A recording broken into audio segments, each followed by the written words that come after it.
This is Steven Chayer with the Dispute Voice Podcast show. If you've ever been burned, scammed, or suspicious that something isn't right, or perhaps you want to learn more about protecting yourself or a loved one, you're in the right place. Picture this. You just wired 50 grand to what you thought was your supplier's account. Then your actual supplier calls asking where the payment is. Your coffee mug hits the floor. Your heart's doing the mambo. But before you start shopping for a nice cardboard box to live in, let me tell you something your bank conveniently forgets to mention. You might actually get that money back. The catch? You've got about as much time as milk left out on the counter. Here's the deal with wire recalls.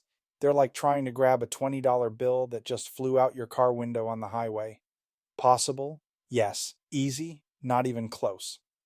Your bank can send what's basically an emergency brake signal to the receiving bank. If nobody's touched that money yet, boom, it gets frozen faster than your mother-in-law's smile when you show up late for dinner.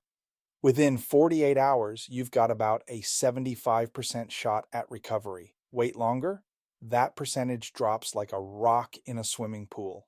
Now here's where people mess up. They call the regular customer service number and get transferred around like a hot potato at a family reunion.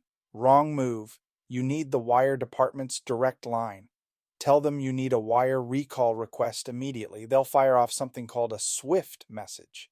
Think of it as the banking world's version of a cop putting out an APB.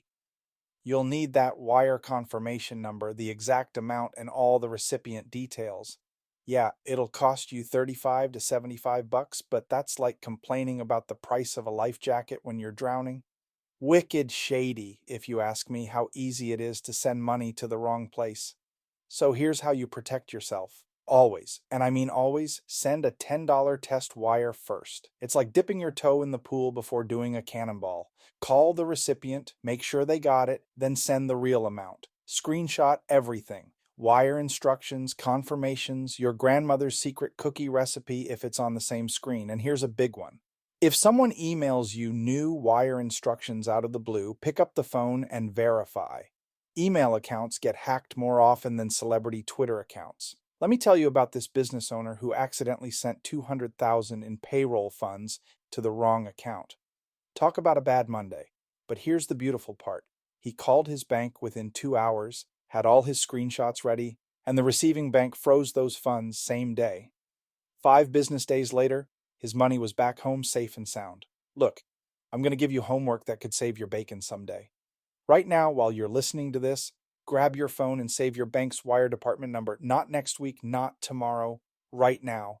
Because when disaster strikes, those 30 seconds you save not having to Google the number could be the difference between getting your money back and watching it disappear into the digital sunset. This is Steven Chayer with the Dispute Voice Podcast show. Remember, scammers count on shaming their victims to keep them silent. Dispute Voice publishes the names and deeds of these perps online and makes sure that Google displays it in their search results. Check out DisputeVoice.com for the latest posts and watch for us on the front lines of consumer protection.